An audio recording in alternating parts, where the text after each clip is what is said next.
यही कारण मैं कथा पसारा, जग से कहिए एक राम नियारा। यही ज्ञान जग जीव सुनावो, सब जीवों का भरम नसावो। अब मैं तुमसे कहूँ चिताई, त्रिदेवन की उत्पत्ति भाई। एक धर्मदास नाम के बहुत श्रद्धालु थे और उसका पवित्र हिंदू धर्म में जन्म था, जिस कारण से वो श्री ब्रह्मा जी, श्री विष्णु जी, श्री शिव जी के कट्टर पुजारी थे। ब्रह्मा जी की तो पूजा कोई करता नहीं, लेकिन विष्णु जी के वो श्री विष्णु जी के वो कट्टर पुजारी थे। भगवान शंकर को भी सामान्य दृष्टि से देखते थे, जैसे हम सभी हिंदू ऐसे ही करते थे। और जैसे भी उन्होंने गुरु भी धारण कर रखा था, रूपदास जी। अपने रूपदास गुरुदेव जी के बताए मार्ग अनुसार वो हरे कृष्ण हरे राम का जाप करते थे। राधे राधे श्याम मिला दे सीताराम राधे श्याम। और ओम नमः शिवाय, ओम भागवते वासुदेव नमः, एवं नमः, ये पता नहीं कितने नमः बना रखे इन्होंने। तो ये सभी जाप किया करते थे वो सब। परमात्मा अपनी लीला अनुसार, अपनी महिमा अनुसार जो लीला करता है, जिसके विषय में वेद गवाही देते हैं कि वो परमात्मा कौन है। देखो पुण्यात्माओं, वेदों को पवित्र हिंदू समाज एक बहुत ही आदर की दृष्टि से मानता है और पूरा हिंदू समाज वेदों पर आधारित है। उसके बाद उसी के समांतर पवित्र 18 पुराणों को भी हम सामान्य दृष्टि से, आदरणीय दृष्टि से ही देखते हैं। श्रीमद् भगवत गीता को भी हम एक बहुत पवित्र सदग्रंथ मानते हैं। अब उन सदग्रंथों में क्या मैटर है, क्या विवरण है, ये आज तक हमें नहीं पता था।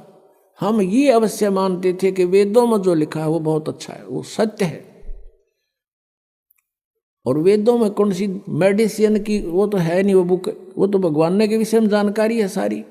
वो परमात्मा कौन है, वो परमात्मा कैसा है, वो परमात्मा करता क्या है, वो लीला करता क्या है, किस रूप में रहता है, ये सारा ज्ञान वेदों में लिखा था। लेकिन वेद संस्कृत में थे और संस्कृत भाषा का जानने का अधिकार केवल एक वर्ग को था, एक वर्ग को था, ब्राह्मण को। अब इन ब्राह्मणों ने, जैसा भी ऋषियों ने पढ़ा अपने वेदों को, ये नहीं समझ सके वेदों के गूढ़ रहस्यों को, क्योंकि इनके पास तत्व ज्ञान नहीं था। अब देखो, इन्होंने वेदों को पढ़ा और श्रीमद् भगवत गीता को पढ़ा। श्रीमद् भगवत गीता अध्याय नंबर 4 के श्लोक नंबर 34 में कहा कि उस तत्व ज्ञान को, कौन से तत्व ज्ञान को? श्रीमद् भगवत गीता अध्याय नंबर 4 के श्लोक नंबर 32 में कहा कि वो तत्व ज्ञान जो परमात्मा ने अपने मुख कमल से आकर बोला है, वो तत्व ज्ञान है। और उसमें यज्ञों की अर्थात धार्मिक अनुष्ठानों की जानकारी बहुत विस्तार के साथ है। और उसके जानने के बाद फिर तू सर्व प्रकार से कर्मों से मुक्त हो जाएगा, वो है तत्व ज्ञान। तो चौथे अध्याय के 34वें श्लोक में कहा कि उस तत्व ज्ञान को तू तत्वदर्शी संतों के पास जाकर समझ और उनको दंडवत प्रणाम करने से, कपट छोड़कर विनम्र भाव से याचना करने से, प्रार्थना करने से वो तत्वदर्शी संत तुझे परमात्म तत्व का ज्ञान कराएंगे। तो इससे सिद्ध हो गया कि गीता ज्ञान दाता ये कह रहा है कि मैं उस तत्व ज्ञान से अपरिचित हूँ। नहीं तो एक 18 अध्याय लिखे, 19वां और लिख दो यूँ तत्व ज्ञान, भाई उसको पता ही नहीं था इसके बारे में। ऐसे ही चारों वेदों का सारांश है पवित्र श्रीमद् भगवद गीता, पवित्र चारों वेदों का।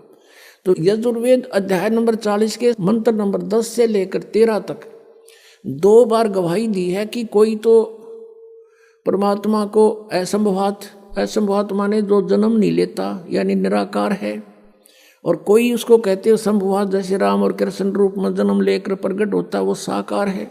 कहते हैं भगवान साकार है या निराकार है। इसकी जानकारी भी तत्वदर्शी संत बताएंगे, उनसे सुनो, वो सही सही बताते हैं। तो इससे सिद्ध हो गया कि वेद ज्ञान भी कंप्लीट नहीं है। इसलिए वेदों में लास्ट में लिखा है नेति नेति। नेति का अर्थ होता न इति। इति माने एंड, अंत, न माने नहीं। हमने जो ज्ञान दे दिया ये पूर्ण नहीं है, ये इतना ही नहीं है। तो इससे सिद्ध हो क्या कि वेद भी इनकम्प्लीट ज्ञान रखते हैं। तो इन महापुरुषों ने, ब्राह्मणों ने, ऋषियों ने, जैसे ब्रह्मा ने, विष्णु ने, शिव जी ने, इन सभी ने वेदों को पढ़ा और वेदों में भी पढ़ने के लिए ड्यूटी लगा दी ब्रह्मा की कि आप इनको पढ़ो और अच्छी तरह समझो और हमें समझाओ। तो ब्रह्मा को ब्राह्मण कहने लगे। ब्रह्मा के वंशज जितने थे, ब्रह्मा जी ने उन ऋषियों को भी अपनी तरफ से जैसा भी उन्होंने वेदों को समझा वो ज्ञान बता दिया, तो उसके वंशज सारे ब्राह्मण कहलाने लगे। तो ब्रह्मा जी ने जो विष्णु और शिव जी को ज्ञान दिया उन्होंने फाइनल मान लिया कि जो इन्होंने ठीक पढ़ा है वेदों को ऐसा ही होगा।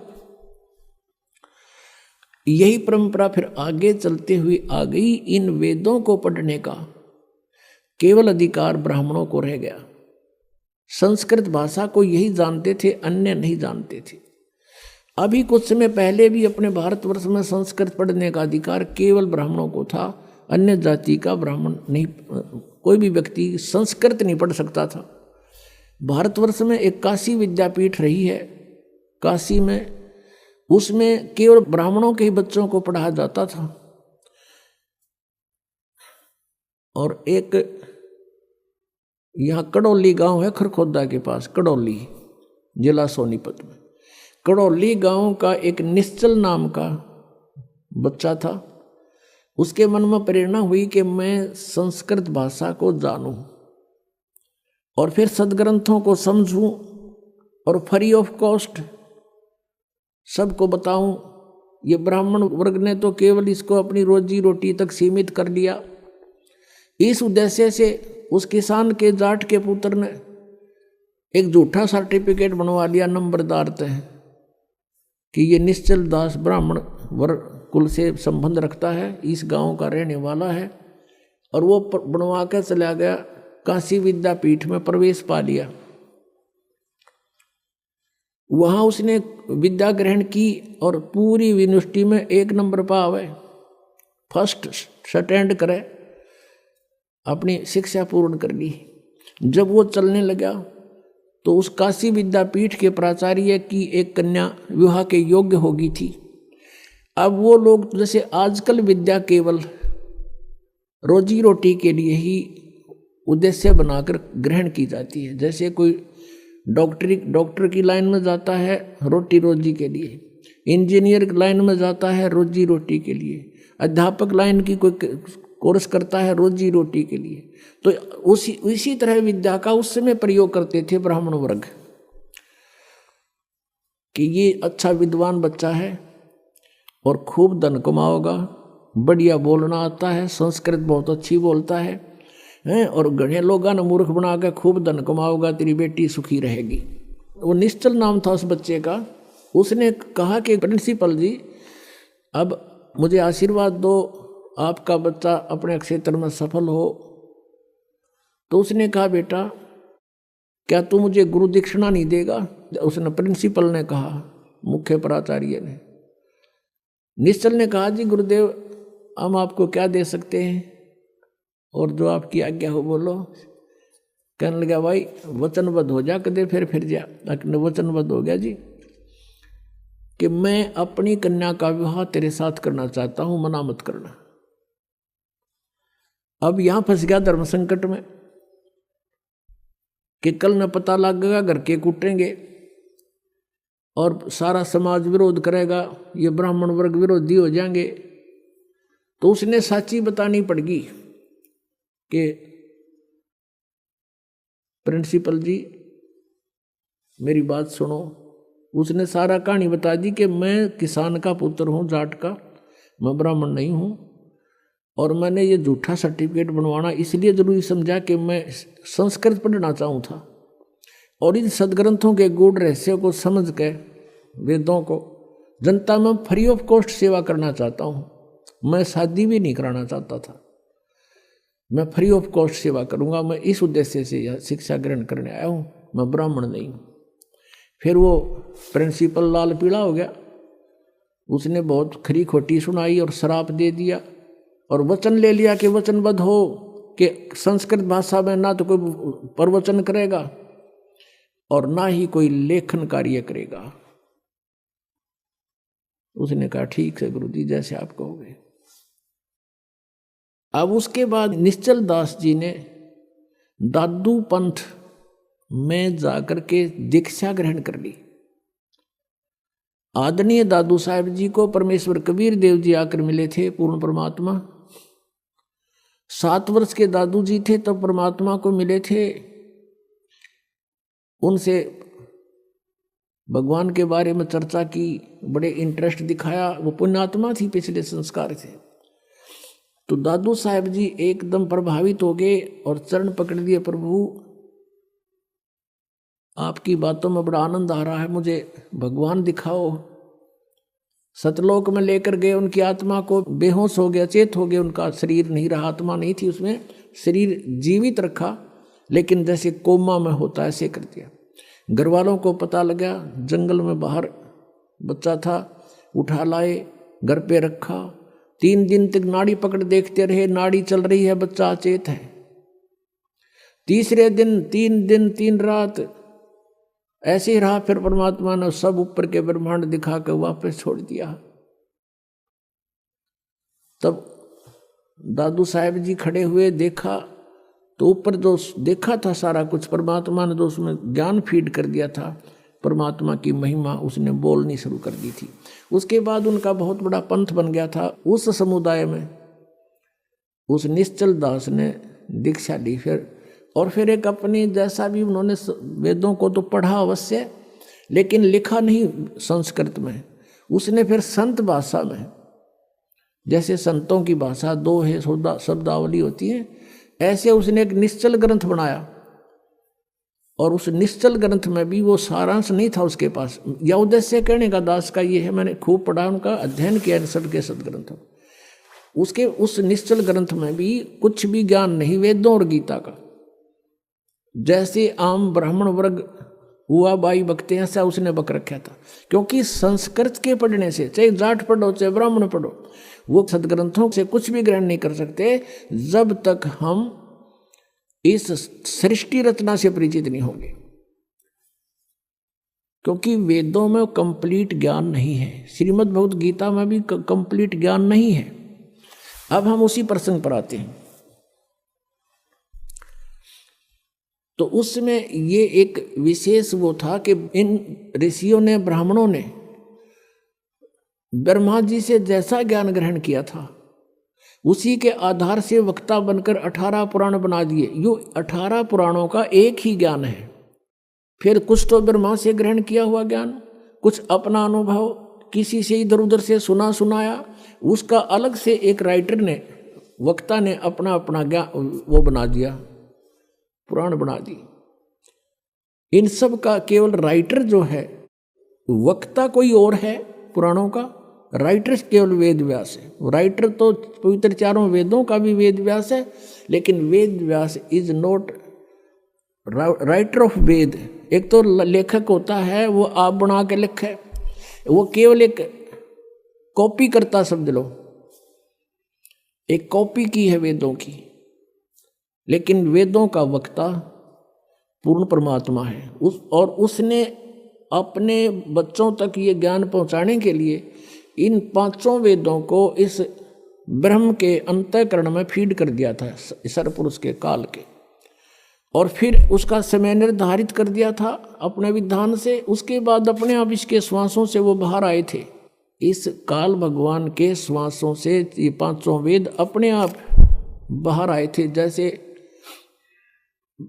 जैसे माता को गर्भ रहता है, 9 महीने के बाद बच्चा ऑटोमेटिकली बाहर आ जाता है, ऐसे परमात्मा ने वेदों का बीज इसके अंतःकरण में डाल दिया था काल के में, और फिर अपने आप ये 500 बाहर आ गए थे। जैसे आज कंप्यूटर में आप देखते हो, इस वेबसाइट में कितना ही मैटर फीड कर दो, और कितना निकाल लो, मिनट में निकला होगा। तो ऐसे ही वो मैटर मालिक ने दिया था। तो इसने पांचवा वेद तो नष्ट कर दिया ब्रह्म ने, जब देखा इसमें तो सारा कुछ मेरी पोल पाड़ रखी है, और 4 वेद रख लिए। तो इन 4 वेदों में इनकम्प्लीट नॉलेज है, ब्रह्म तक की साधना का तो ज्ञान है और पूर्ण परमात्मा की महिमा है, लेकिन पूर्ण परमात्मा के पाने की वे ऑफ वर्शिप पवित्र 4 वेदों में, पवित्र श्रीमद् भगवद गीता में नहीं है, कोड वर्डों में है, सांकेतिक शब्दों में। तो क्या था, अब इन ऋषियों ने जैसा भी वेदों को समझा, लेकिन उन्होंने क्या समझा कि ब्रह्म को कंप्लीट गॉड मान लिया, पूर्ण परमात्मा, और इसका ओम मंत्र ये सबसे उत्तम मंत्र मान लिया। ओम मंत्र का जाप किया, ब्रह्म प्राप्ति का उद्देश्य रखा, और इन्होंने जो भी साधनाएं की, हठ योग किया, मेडिटेशन किया, लेकिन वेदों में हठ योग नहीं है। पुणात्माओं, आप बालक नहीं है, आज कलयुग में जन्मा और इस समय में मनुष्य बहुत बुद्धि रखता है, कंप्यूटर बना लिए, इंटरनेट सेट कर दिए, वेबसाइट बना ली। अब भगवान की तरफ थोड़ी सी इस बुद्धि को लगाना पड़ेगा अपना। ये इंटरनेट गणे दिन के नहीं है, अगर 2 वर्ष वर्षा ना हुए, ये जहाज भी खड़े खड़े जरे उन प्लेटफार्मा पे, और ये कंप्यूटर भी बाहर करोड़ियाँ पे गिरने पड़े, ये कोई नहीं निपट नहीं आ पावे, ऐसा बुरा हाल हो जा। तो परमात्मा इज सुप्रीम पावर, परमात्मा ही सर्व सुखदायी है, उसको पाकर हम ऐसे स्थान पर चले जाएंगे जहाँ हमने इन सुविधाओं की जो यहाँ हम कोशिश कर रहे हैं तगड़मबाजी करके प्राप्त करने की, वहाँ हमें ऑटोमेटिक मिलेंगी। और हम वहीं रहा करते थे, हम अपनी गलती से वो यहाँ आगे उसका दंड भोग रहे हैं। हम एक एक पैसे के भिखारी हो गए, एक एक दाने का हम भिखारी बन गए, और वहाँ हमारे सामने भरे पूरे भंडार थे, सदाबहार वृक्ष थे, फलदार वृक्ष थे, किसी चीज़ का अभाव नहीं था, सरोवर भरे थे दूधों के, सतलोक के अंदर अमृत आहार किया करते थे। हम उस भरी थाली का ठोकर मारे, उसके प्रतिफल में आज हम सारा जीवन लगे रहते हैं इस एक पेट के लिए, शरीर के लिए, यही पूरा नहीं होता और मर ही जाते। तो कहने का भाव ये है कि हम ये हठ योग जो है किसी भी वेद में नहीं है। ये हठ योग इन्होंने कैसे शुरू कर दिया, ब्रह्मा जी की उत्पत्ति में लिखा है। ब्रह्मा जी बताता है कि मैं जब होश में आया, युवा था और कमल के फूल पर बैठा था, मुझे नहीं मालूम मेरा उत्पत्ति करता कौन है। और फिर वहां से आकाशवाणी हुई कि तप करो तप करो। 1000 वर्ष तक ब्रह्मा ने तप किया, फिर कहा सृष्टि करो, तपो तपो कर वाक्य सुनाया, लोक रचो बल मेरी माया। सूक्ष्म वेद में कह ब्रह्मा को काल ने कह दिया तपो तपो कर वाक्य सुनाया।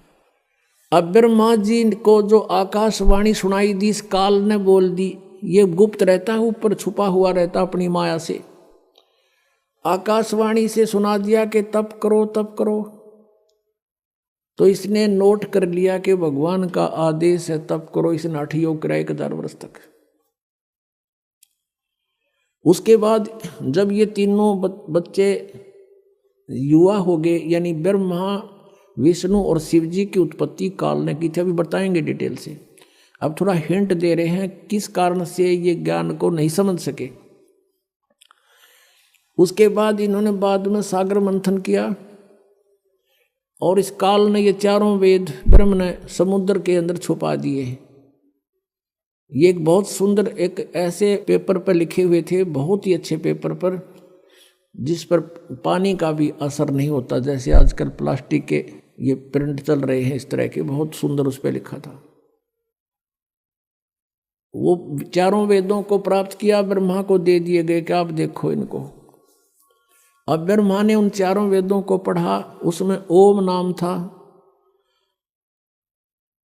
और ओम नाम को पूर्ण परमात्मा का मान के और ब्रह्म को कंप्लीट गॉड मान करके उसने वेदों का निष्कर्ष यही निकाल दिया कि ओम मंत्र है, नथिंग एल्स, और ब्रह्म परमात्मा है, ये सब कुछ यही है। अब वहाँ ब्रह्मा की बुद्धि स्लप करगी। यजुर्वेद के 40वें अध्याय के 10वें और 11वें 12वें 13वें 4 श्लोकों में एक निर्णायक ज्ञान दिया है कि कोई तो परमात्मा को असंभवात यानी जन्म नहीं लेता, उत्पन्न ही नहीं होता, वो निराकार कहता है, और कोई उसको संभवात माने उत्पन्न होने वाला मानता है। साकार है वो या निराकार, इसकी जानकारी तत्वदर्शी संत बताएगा, उससे पूछो, उनसे सुनो। फिर बताया है कि जिसको अक्षर ज्ञान हो गया उसको विद्वान कह देते हैं, जिसको अविद्या है तो उसको अविद्वान कहते हैं, जिसके पास अक्षर ज्ञान नहीं है कहते हैं विद्वान। और अविद्वान की डेफिनेशन भी वो तत्वदर्शी संत बताएगा, उससे सुनो। तो ये दास बताएगा आपको विद्वान कौन था, अविद्वान कौन थे। जो वेदों को जानते हैं वो विद्वान हैं, जो वेदों का ज्ञान नहीं जानते संस्कृत भाषा से विद्वान नहीं बन जाते। जो आज संस्कृत जानता है उसको इंग्लिश नहीं आती तो वहाँ इंग्लिश में अविद्वान है वो। तो एक भाषा का मास्टर होने से विद्वान नहीं बन जाता। विद्वान वही कहलाता है जिसको अध्यात्म ज्ञान है, जिनको परमात्मा की जानकारी होगी और उसके पाने की विधि का पता लगे। तो पुण्यात्मा, जिस कारण से अब ब्रह्मा जी ने यही ज्ञान उनको दे दिया, अपने अनुयायियों को, वंशजों को, तो उन्होंने ओम का जाप किया, हठ योग किया, समाधिस्थ होने की चेष्टाएं की। अब इसने कैसा कमाल कर रखा काल भगवान ने। अब ऋषियों ने साधना करनी चाहिए हठ योग करके, तो समाधिस्थ होने की चेष्टा की। समाधि दशा में ये काल भगवान क्या करता है, कैसी लीला करता है। किसी को तो ब्रह्मा के रूप में दर्शन दे देता है। तो वो ऋषि कहता है कि ये ब्रह्मा जी जो साकार वहाँ उनके सामने रहते थे, कि ये ब्रह्मा जी सुप्रीम पावर हैं, ये पूर्ण परमात्मा हैं, मैंने इनके दर्शन समाधि दशा में हुए हैं।